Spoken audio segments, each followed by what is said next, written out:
기도하겠습니다. 하나님, 참 감사합니다. 이른 새벽 저희들을 단잠에서 깨워주시고 이렇게 금요일 아침에 한 주간을 마무리하는 이 아침에 저희들 기도의 자리로 불러주셔서 기도로 시작하게 하신 하나님께서 또 기도로 마무리하게 하심으로 이번 한 주간을 평안과 든든함 가운데 잘 지낼 수 있게 하신 하나님 감사합니다. 하나님, 우리의 일생과 또 우리의 삶을 돌아볼 때 우리의 평안과 우리 마음의 고요함은 바로 주님께서 주신 선물입니다. 세상의 모든 것들이 우리를 요동하게 하고 심지어 산이 움직여서 바다에 던져질 경우 그와 같이 험난하고 어려운 경우도 많이 있지만 항상 우리 마음 가운데 주께 주시는 평강이 있음은 바로 주님께서 우리 마음 가운데 말씀으로 자정하여 주시고 또 기도를 통해서 그 말씀으로 자정하여 주신 하나님께서 날마다 내가 너와 함께 한다라는 사실을 확신시켜 주시기 때문입니다.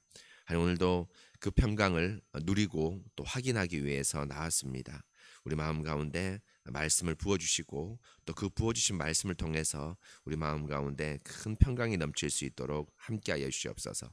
가지고 나온 기도 제목도 역시 하나님께서 응답하여 주셔서 주님께서 이루시는 선하신 일들, 하나님 나라와 교회와 우리 자신을 세우는 귀한 기도 제목이 될 수 있도록 함께하여 주시옵소서. 주님 감사합니다. 거룩하신 예수 그리스도 이름으로 기도합니다. 아멘. 하나님 말씀 보겠습니다. 시편 15편입니다. 시편 15편입니다. 1절부터 5절까지 제가 하나님 말씀을 봉독하겠습니다. 여호와여, 주의 장막에 머물 자 누구오며 주의 성산에 사는 자 누구오니까.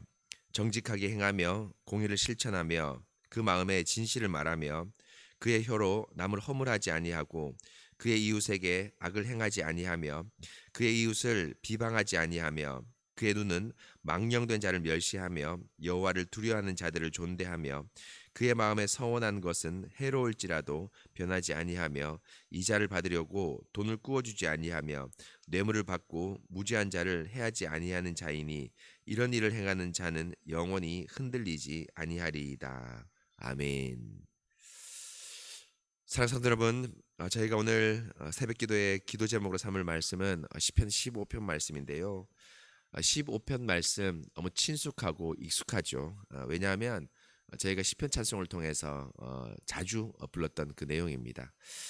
사실 여러분, 제가 올해 여러 가지 계획한 것들이 있는데 그 중에 한 가지가 우리 교회의 주류의 찬송이 시편 찬송으로 저희 교회를 이제 점점 이렇게 찬송을 시편 찬송으로 많이 바꾸는 겁니다.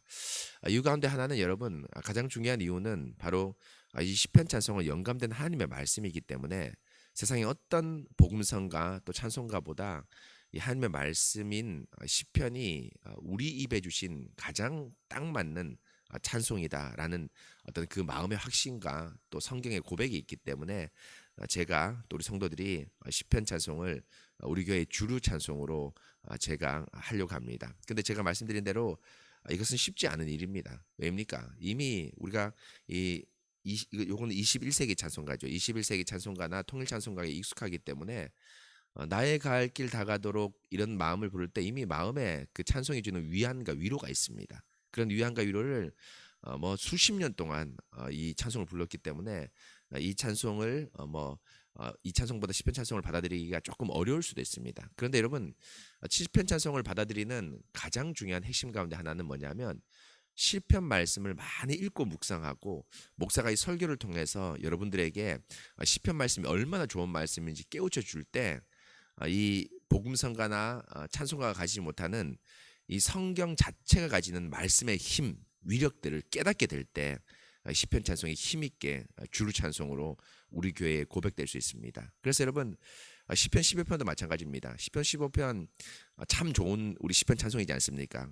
제가 오늘 아침에 시편 찬송 15편을 부를까 생각했는데 여러분들 좀 낯설어 할까 싶어서 이제 통일 찬송가를 불렀는데요.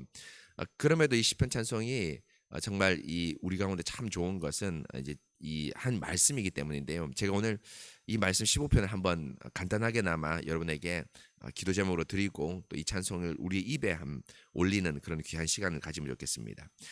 이제 10편 15편은 여러분 알다시피 다윗의 시로서 다윗이 이제 지은 시입니다. 그러면서 다윗이 1절에 마음에 큰 소망을 가지고 있는데요. 어떤 소망이냐면 여호와여 주의 장막에 머물 자 누구 오며 주의 성산에 사는 자 누구 오니까라고 하면서 어떤 소망이냐면 주의 장막 주의 성전, 그러니까 쉽게 말하면 구약의 성막 혹은 성전이죠. 성막과 성전에 살 사람, 그러니까 한 번 왔다 가는 것이 아니라 그것에 완전히 거주할 사람이 누구입니까? 라고 다윗이 외치고 있습니다. 여러분, 이거는 아주 쉽게 말하면 그 당시엔 낯선 표현이었습니다. 왜입니까? 레위 지파가 주의 장막에 사는 지파이긴 하지만 대부분의, 다윗을 포함한 대부분의 지파는 여러분 어떻게 합니까? 일시적으로 이 성막과 장막에 올라오면 왔지 거하지는 못합니다. 살지는 못합니다. 최장 기간 거하는 게 여러분 뭡니까? 한 일주일 정도가 되겠죠. 그러니까 구약의 3대 절개니까 물론 장막 안에 살지는 않겠지만 장막 주위에 있으면서 예배 드리고 제사 드리면서 일주일 동안 사는 것이 그들의 삶의 어떤 성막에 거하는 전부였습니다. 그런데 다윗은 일주일 이상의 영원히 이 집에 살고 싶다는 소망이 있었습니다. 그래서 아마 제 생각인데 시편 122편 주의 집에 올라가자 할 때 이 성전 올라갈 때 부르는 노래거든요. 구약도 그렇고 지금 우리도 부르지만요. 이 노래 부를 때 너무 기쁜 마음으로 주의 장막 그 주의 성전에 올라오고 우리 발이 든든한 시온성에 있다는 사실에 대해서 너무 기쁘고 즐거워하면서 예배 드리러 올라왔는데 일주일쯤 지나니까 내려가야 되니까 마음이 너무 아쉬운 겁니다. 너무 아쉬운 겁니다. 여러분, 이런 경우 우리 개인적 경험에 의하면 뭘 할까요? 이렇게 명절 될 때 참 좋죠. 근데 명절 끝날에는 좀 아쉽죠. 좀 더 했으면 좋겠다. 이런 아쉬움이 있습니다. 또 그런 것뿐 아니라 교회로 보면 여러분들 다 경험했지만 수련회 같은 거 할 때, 저 같은 경우에는 SFC 수련회를 이제 중고대 할 때 일주일, 옛날에는 월요일부터 토요일까지 일주일 꽉꽉 채운 때도 있었거든요. 그럴 때 항상 금요일이나 이럴 때 되면, 토요일이나 이럴 때면, 금요일 되면 좀 마음이 아쉽습니다. 한 몇 주 더 하면 안 될까? 이런 마음이 아쉬움이 있었는데 그런 어떤 다윗의 아쉬움, 그것을 하나 표현한 겁니다. 그런데 여러분, 다윗이 여러분 정말 이제 이 말에서 성막 성전에 가는 오랫동안 거기서 살고 싶다라는 소망이 있었는데 그 소망을 넘어선 다윗의 더 큰 소망이 있습니다. 바로 이것은 여러분 뭐냐면 계시적으로 뭘 의미하냐면 예수님 안에 영원히 살고 싶다, 이런 표현을 하는 겁니다. 예수님 안에 영원히 살고 싶다. 참 그렇죠, 여러분. 우리의 마음 가운데 여러분 뭐가 있냐면 예수님과 항상 동행하고 싶다라는 소망이 있습니다. 참된 신자는. 그렇지 않습니까? 예배당에서 잠깐 예배 드리는 것뿐 아니라 우리 일상의 모든 것이 누가 동행하기를 원합니까? 예수님과 함께 동행하기를 원합니다. 그래서 여러분, 참 경건한 신자는 여러분 뭐냐면 음식을 먹을 때 하나라도 여러분 뭡니까? 누구를 생각합니까? 하나님을 생각합니다. 예를 들면 여러분, 건강한 음식을 먹어야 됩니다. 왜 건강한 음식을 왜 먹어야 됩니까? 그럼 내가 건강해서 오래 살고 장수한다, 이거 얘기하는 건 아닙니다. 그럼 세속 사람하고 똑같죠. 우리가 건강하게 좋은 음식을 먹고 건강하게 사는 것은 이 건강한 음식을 먹고 하나님을 사랑하고 이웃을 사랑하기 위해서입니다. 그렇지 않습니까? 건강한 음식 많이 먹고 또 건강한 음식 운동도 열심히 하면서 이 음식을 가지고 우리 하나님께 예배드리고 또 우리 이웃을 섬기는, 이것이 여러분 우리가 건강한 음식을 먹는 어떤 그런 조건입니다. 그 마음입니다. 바로 여러분, 신자는 모든 부분에서 주님과 동행하고 주님과 함께 가기를 소망하는 그 계시사적으로 다시 이런 표현까지 1절에서 한 겁니다. 그러면서 2절부터 5절까지는 조건을 쭉 달아놨는데 보십시오. 정직하게 행하며 공의를 실천하며 그의 마음에 진실을 말하며 그의 혀로 남을 허물하지 아니하고 그의 이웃에게 악을 행하지 아니하며 그의 이웃을 비방하지 아니하며 라고 쭉 나오는데 2절부터 5절까지 핵심은 뭐냐면 율법에 있는 대로 하나님 말씀을 지키는 자, 이겁니다. 한마디로 말해서 율법에 있는 대로 하나님 말씀을 지키는 자. 그때 당시 율법은 뭡니까? 바로 모세오경이죠. 모세가 말한 창세기부터 신명기까지 있는 그 많은 율법들을 사실 여기 압축해 놓은 겁니다. 그 압축해 놓은 율법들을 다 지키는 자만이 어디에 거할 수 있다? 성막에 한두 번 오는 것이 아니라 어떻게 할 수 있는 겁니까? 영원히 살 수 있고 계시사적으로 보면 예수님과 함께 영원히 동행할 수 있는 겁니다. 바로 이것을 다윗이 말했습니다. 그런데 여러분, 오늘 2절부터 5절을 보면 다윗이 율법을 말하지만 율법 이상을 말하는 것을 또 볼 수 있습니다. 왜입니까? 보십시오. 2절 끝에 보면 정직하게 행하며 공의를 실천하며 하면서 그 끝에 그의 마음의 진실을 말한다라고 하는데 율법이 말하지 않는 한 가지를 지적하고 있습니다. 무슨 문제까지 다루고 있습니까? 마음의 문제까지 다루고 있습니다.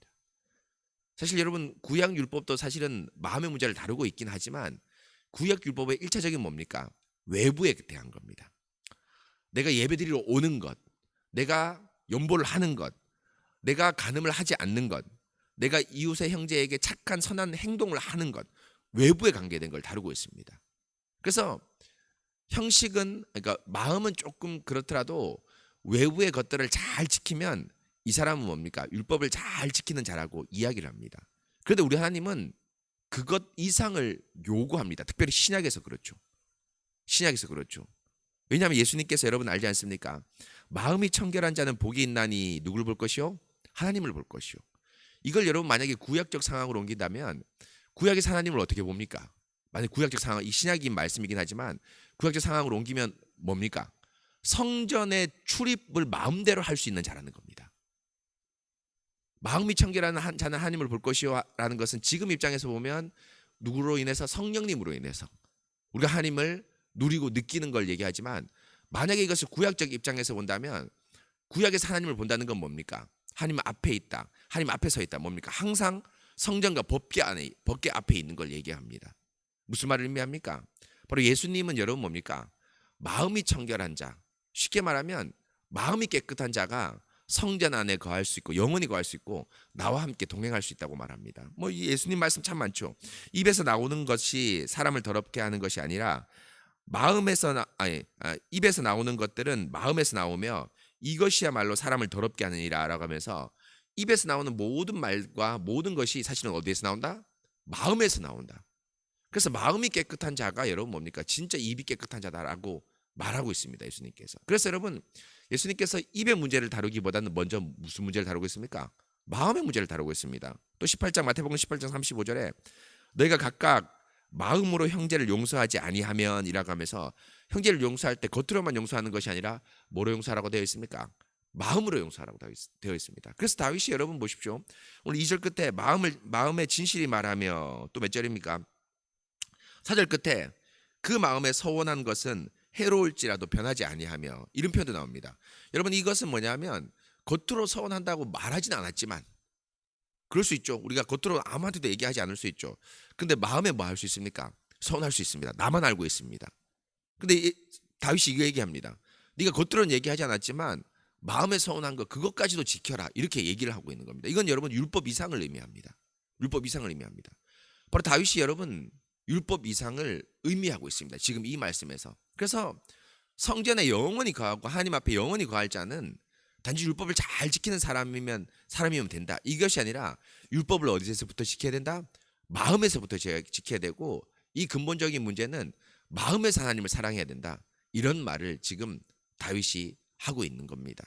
그런데 여러분 이 말씀 여러분 많이 들어서 제가 몇 번 얘기해서 아시겠지만 이렇게 마음에서부터 여러분 뭡니까?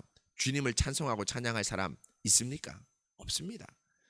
사실 율법 자체도 지키기 너무 힘든데 문자적으로 그 겉으로 나타나는 행위 자체만 지키기도 너무 힘들지 않습니까? 그런데 마음까지 문제를 율법을 지키고 말씀을 지키고 쉽게 말하면 여러분 뭡니까? 마음 깊은 곳에서 네가 하나님 진짜 사랑해라 이 말입니다. 근데 마음 깊은 곳에서 모든 부분에서 하나님을 사랑할 수 있을까요? 모든 부분에서 너무너무 어려운 문제입니다. 그렇지 않습니까? 그래서 다윗이 아마 자기가 이 시편을 적고 나서 예전부터 이런 마음이 있었겠죠. 적기 전에도 마음이 있었겠죠. 일주일 지나고 나면 항상 내려가는 겁니다. 절기를 끝나고 내려가는 겁니다. 왜입니까? 일주일이기 때문이 아니라 여러분 뭡니까? 내가 여기에 더 이상 머물 수 없겠구나. 왜? 마음으로부터 밧세바를 범죄했고 마음으로부터 형제를 미워했고 내가 하나님 말씀을 지키지 못했기 때문에 성전에 영원히 거하지 못하겠구나라고 하면서 다윗이 율법을 일주일 절기를 지키고 혹은 예배를 드리고 내려갔을 겁니다. 이게 여러분 시편 15편 말씀의 아쉬움입니다. 아쉬움입니다. 그런데 끝에 보면 여러분 뭡니까? 이런 일을 행하는 자는 영원히 흔들리지 아니하리로다 하면서 우리 이제 찬송해 보면 할렐루야 아멘 이렇게 나오지 않습니까? 이거 여러분 뭐냐 하면 다윗이 어떤 자기는 지키지 못했지만 어떤 마음이 있냐면 이런 일을 행하는 사람이 나올 수 있다라고 얘기하는 겁니다. 나올 수 있다. 마음에서부터 하나님을 찬송하고 영광을 돌릴 수 있는 분이 나올 거다라고 얘기합니다. 여러분 뭡니까? 알죠? 누굽니까? 예수님입니다. 예수님입니다. 마음 깊은 곳에서부터 하나님을 단 한순간도 사랑하지 않은 적이 없습니다. 마음 깊은 곳에서 율법을 지키지 않는 적이 단 한순간도 없는 분이 예수님입니다. 그런데 여러분 참 중요한 것이 그 예수님이 여러분 뭡니까? 우리에게 뭘 주셨습니까? 예수님의 마음까지도 선물로 주셨습니다. 예수님의 마음 우리가 선물을 가졌는데요. 그 마음 뭡니까? 여러분 아시는 대로 누굽니까? 성령님입니다. 그래서 여러분 니고데모의 대화에서 이렇게 나오죠. 성령으로 사람이 거듭나지 아니하면 하나님 나라에 들어갈 수 없다. 소위 말하면 하나님 나라 여기로 빗대면 주의 성전 성막에 거할 자입니다. 사람이 거듭나지 아니하면 니고데모가 얘기하죠. 하나님 나라에 들어갈 수 없다. 그런데 거듭나는 방법을 예수님께서 말씀하시죠. 물과 성령으로 거듭나지 아니하면 하나님 나라에 들어갈 수 없다라고 했는데 여러분 뭡니까?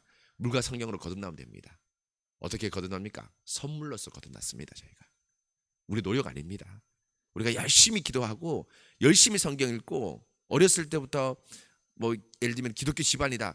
이래서 우리가 거듭난 게 아닙니다. 물과 성령 여러분 뭡니까? 선물로 받은 겁니다. 이 물이 여러분 무엇을 표현할까 많이 생각하지만 한 가지 주요한 해석 가운데 한 가지가 뭐냐면 세례입니다. 세례. 성령께서 세례를 받을 때 임하죠. 이 물 세례도 되고 성령 세례도 가능합니다. 그런데 여하튼 여러분 세례는 뭐냐면 주님께서 선물로 주신 거듭남을 의미합니다. 그렇죠. 우리가 다 선물 받은 자입니다. 뭡니까? 1만 달란트 빚진 자 말씀하신 것처럼 뭡니까? 도무지 갚지 못할 빚을 다 가지고 있습니다. 선물을 받은 자입니다. 우리가. 그렇지 않습니까? 어떤 선물입니까? 그리스도라는 선물, 성령이라는 선물. 그래서 여러분들은 평생 항상 뭡니까? 예수님과 동행할 수 있습니다. 그래서 여러분 이런 신약 시대에는 뭐가 없습니까? 이제 더 이상 뭐가 없죠? 성전이 없죠. 그렇죠? 성막이 없습니다. 왜입니까? 예수님이 성막이고 성전이기 때문에 그 예수님과 성전 대신 예수님이 여러분과 함께 동행하시기 때문이죠. 말씀이 육신이 되어 우리 가운데 거하심에 우리가 그를 보니 하나님의 영광이 이렇게 쭉 나오지 않습니까? 말씀이 육신이 되어 우리 가운데 거한다 할 때 이 거한다가 뭐냐면 장막 친다, 텐트 친다. 예수님이 장막 텐트를 어디 칩니까? 여러분 마음 가운데 성령으로 치고 지은 게 있습니다. 그래서 여러분 우리는 예수님과 항상 함께 하는 그런 귀한 백성입니다. 기도 주시고 성령 주시는데 인생에서 고민이 여러분 있을 때 갈등이 있을 때 그 자리에서 기도하고 말씀을 떠올려 보십시오. 거의 판단이 나옵니다. 거의 판단이 나옵니다. 내가 무엇을 할까? 어떤 걸 먹을까? 오늘 저녁에는 어떤 것을 하는 것이 하나님께 더 유익할까? 나의 영혼에 유익이 갈까? 이런 마음이 들 때 기도해 보면 압니다. TV 이제 그만 보자. 내가 좋아했지만 이거 하지 말자. 주일날 여행 가는 건 야, 내 양심에 조금 꺼리낌이 있다. 하지 말자. 내가 뭐 하는 건 하지 말자. 이런 여러분 마음에 꺼리낌이 있습니다. 또 기쁘고 즐거운 일 하면 하나님이 기쁘고 좋아하시는 일 하면 뭡니까? 마음이 어떻게 합니까? 상쾌합니다. 마음이 너무너무 기쁘죠. 여러분 이 새벽기도 오셨지만 피곤합니다. 그렇죠? 자주 안 오시는 분들은 사실은 많이 피곤하지 않습니까?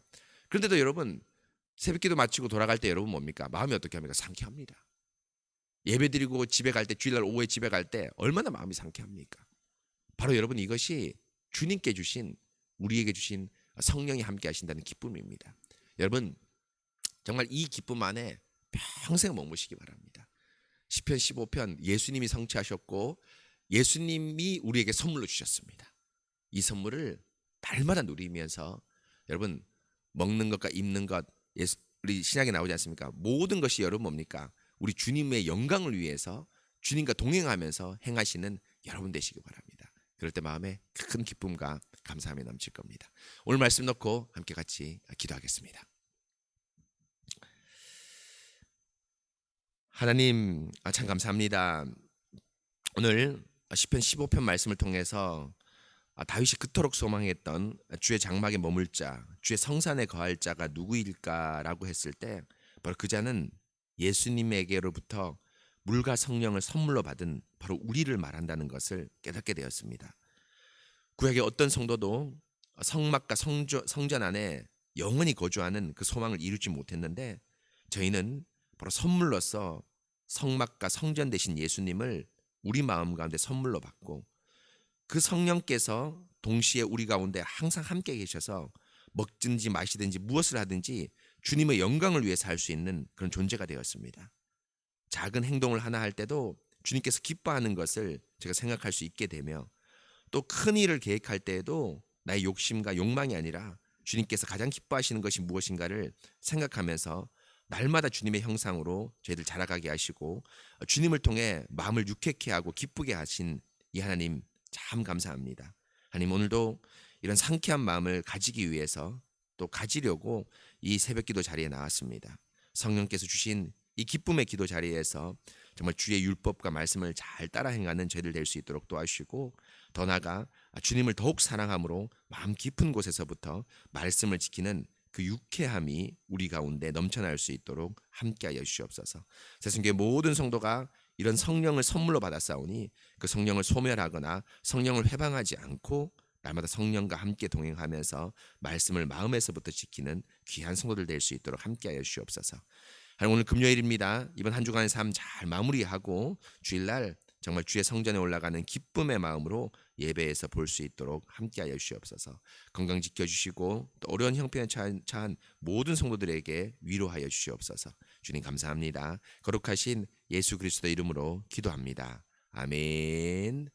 기도하신 후에 자유롭게 기가하시겠습니다.